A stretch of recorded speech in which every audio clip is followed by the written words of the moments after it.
Hello, and welcome to Every Day is Funny, Afternoon Tea Edition. I'm rocking my 3 cinnamon tea bag. Delicious. I hope you have some tea steeping. If you don't, though, you're still allowed to listen. I wanted to start this up by addressing a new logo you may have seen on the show's pages. And if you're listening and not subscribed to the Instagram page, please join us over at Every Day is Funny Pod. But I switched the logo because I think it fits the cozier aesthetic. Some nice light blue in the background of a comic speech bubble. I'd love to hear your thoughts on the logo. As I mentioned at the end of yesterday's app, I did order a webcam from Amazon, and I am hoping to build this up into a visual component as well. Because, listening to my voice is one thing, but combined with watching me tiredly reading comics and drinking coffee, that's going to be an experience you'll never forget. I guarantee it. Is that guy who did the I Guarantee It for Bob's Warehouse still alive? I wouldn't guarantee it. I was thinking about how tomorrow is Mother's Day. Happy early shout out to the mothers. And we have Memorial Day coming up. A lot of holidays.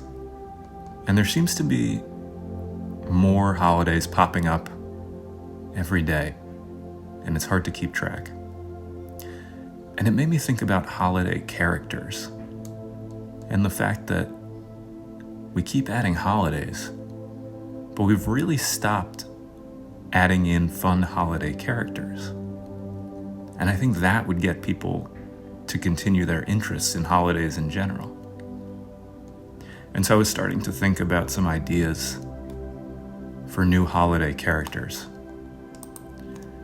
And if you'll indulge me,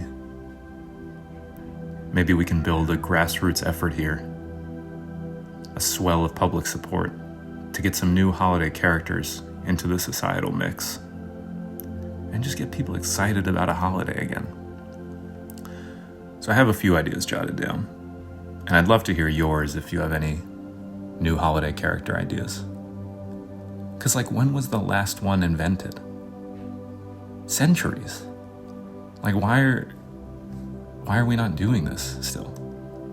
My first one, since Memorial Day's coming up, is based around this holiday. My idea is someone named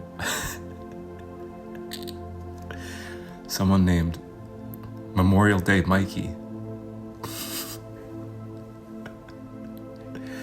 And basically, he comes at night to hide an American flag under your pillow. And if you've been naughty that year, he shoots you 21 times. I don't know. Again, these are just spitballs. All I'm trying to do here is start a dialogue. So that's the first one. The second one is New Year's Eve. Because that's a big holiday. And to my knowledge, aside from a ball, we have very little in the way of symbolizing it. So my idea for New Year's is someone called the New Year's Night Rider. And basically the tale of the New Year's Night Rider is that he's given executive permission to get the first kill of the year without getting in trouble. It's kind of Purge-like, but we're gonna pretend I came up with this idea before that to make me seem more original. But he gets the first kill of the year, no questions asked. You gotta hide from the New Year's Night Rider. And to coincide with that, Sci-Fi has to broadcast a 24-hour Knight Rider Marathon, all New Year's Day. So that's the second one. My last idea so far is Kris Kringle. This is for Christmas. He is a cooler version of Santa Claus who walks with swagger. He hates the cold weather, but he loves a cold can of Natty Ice. And similar to New Year's Knight Rider, Kris Kringle was allowed to kill one person a year. He's allowed to kill one person a year. And he's not mean like Krampus, but he's not nice like Santa. He's sort of like Christmas's anti-hero, the gray area of holiday mascots. So anyway, think those over, get them trending, and let me know if you have any good holiday characters that should be brought to life. All right, let's get to the comics. And today I wanted to start. I was just getting brunch with a friend, and she mentioned that her dog's name is Odie as a reference to Garfield. And I'm like, man, I'm on episode 13 of this thing. I haven't covered Garfield yet. And it's because the main source of my Comics Kingdom, does not house Garfield. So I'm gonna have to switch over to GoComics.com for this. But I figured I had to cover Garfield. Anyway, let's take a look at Garfield for this May 11th. Garfield is thinking, and he says, there are good choices, bad choices, and good bad choices. And he's holding up a giant cookie. That is one of the biggest cookies I've ever seen in my life. Also, as a cat owner, I know chocolate is bad for cats. Does he know this? And he's still gonna devour that? Or do the rules of chocolate not apply in the Garfieldiverse? I'm guessing they don't apply. I hope he's okay. I know that this isn't like Rex Morgan MD. We're not gonna see the after effects on his stomach tomorrow or anything. There's no through line here. We're just left to imagine what happens to Garfield after he eats that cookie. But I would say to Garf, that's not a good bad choice for you, buddy. That's a bad choice. Let's check the comments. Clarence is the top comment. He says, I honestly thought the chocolate chips were holes. Why did that get so many likes? Yakety Sax comments, I used to get some on Fridays on my way back to the warehouse that were about 1/3 that size. Okay, so Yakety Sax is saying on Fridays he used to get normal sized cookies. It's great, Yakety. Good for you. All right, for the second comic, I thought we'd go back to Todd the Dinosaur. I feel like that strip has one of the best batting averages of any we've covered.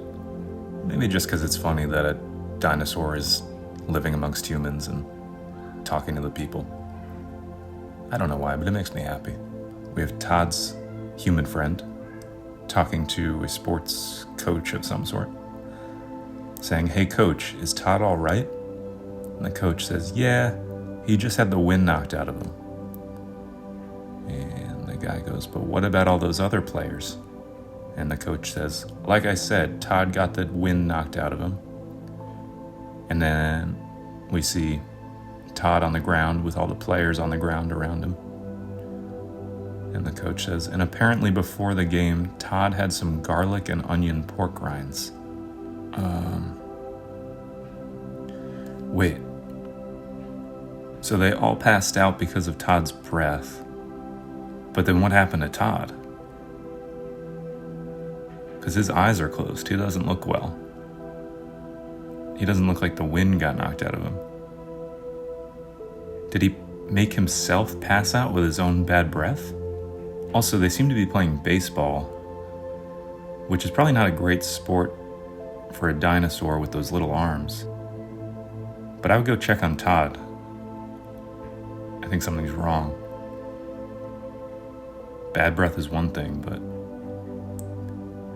that dinosaur don't look so good. Anyway, there's no comments.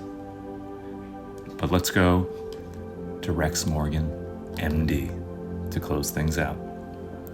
Yesterday, Rex was still talking to his wife about their daughter, Sarah, who was feeling guilty because she gave their dog chocolate. Ooh, okay, we do not have Rex coming in to Sarah's room, but we have the wife. So the wife knocks on Sarah's door. She says, "Can I come in, Sarah?" Sarah says, "Yeah, I suppose so." The wife is holding up a piece of chocolate. Says, "Brought you a treat. Bad for dogs, but sometimes just what a girl needs." I don't know, I wouldn't, if you know she's stressed and the subject of that stress is chocolate, there's plenty of other sweet treats you could bring into her room. Why are you bringing in chocolate? That's just going to make her think about it all over again. Anyway, Sarah says, "Ooh, fun-sized chocolate bar, gimme." Why doesn't she, what? She's accepting the chocolate immediately. I thought she would be upset about this. She's been upset for a week and a half straight. So why, with chocolate put in her face, does she suddenly forget about all this guilt and want chocolate now? Chocolate should be the thing in life that she wants to stand away from the furthest. I don't understand this strip anymore. Let's see what the people are saying in the comments. Bob's top comment. Then June begins the talk about Sarah's new monthly friend. Come on, guys. Why does that have 12 upvotes? This is a young girl. The topic is a dog and chocolate. Why are we talking about this on a Saturday afternoon comic strip forum? Why comment at all? Okay. I noticed that the chocolate bar the mom gives is very small, so I've decided to comment, "I'm only giving you a mini-sized one though. You'll get full-sized bars when you stop trying to kill members of the family with your negligence." I think that's nice and funny and doesn't involve the daughter's body in any sort of weird way.